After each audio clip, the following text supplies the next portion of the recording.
Bertie the bus was giving some visitors a tour of the island of Sodor.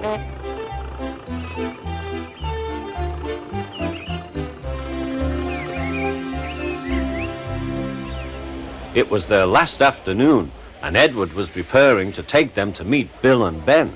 He found it hard to start the heavy train. "Did you see him straining?" asked Henry. "Positively painful," remarked James. "Just pathetic," grunted Gordon. "He should give up and be preserved before it's too late." "Shut up," burst out Duck. "You're all jealous. Edward's better than any of you." "You're right, Duck," said Boko. "Edward's old, but he'll surprise us all." "I've done it, we're off! I've done it, we're off!" said Edward as he finally puffed out of the station.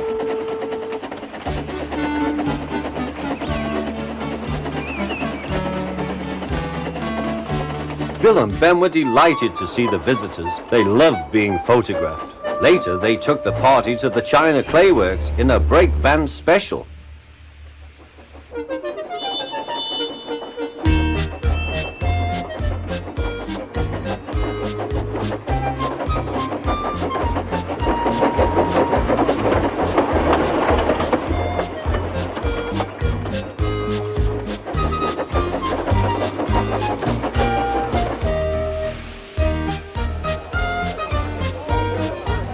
Everyone had a splendid time, and the visitors were most impressed.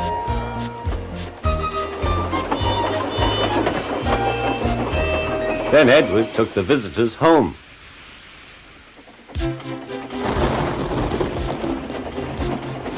On the way, the weather changed. Wind and rain buffeted Edward. His sanding gear failed, and his fireman rode in front, dropping sand on the rails by hand. Suddenly, Edward's wheels slipped fiercely. With a shrieking crack, something broke. The crew inspected the damage. Repairs took some time. "One of your crank pins broke, Edward," said his driver.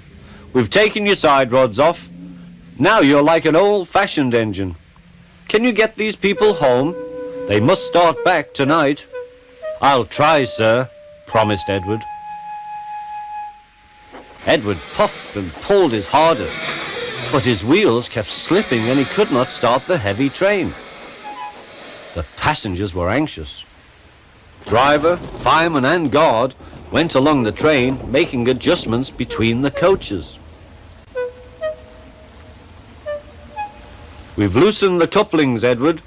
Now you can pick your coaches up one by one, just as you do with trucks." "That will be much easier," said Edward. "Come on," he puffed, and moved cautiously forward. The first coach moving helped to start the second, and the second helped the third.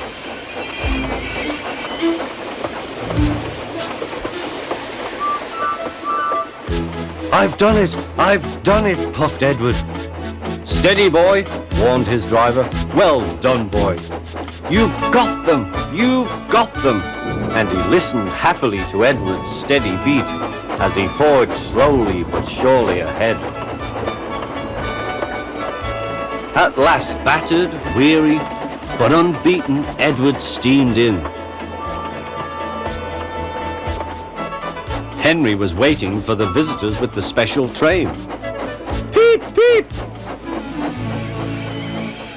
The fat controller angrily pointed to the clock, but excited passengers cheered and thanked Edward, his driver and fireman. Duck and Boko saw to it that Edward was left in peace. Gordon and James remained respectfully silent.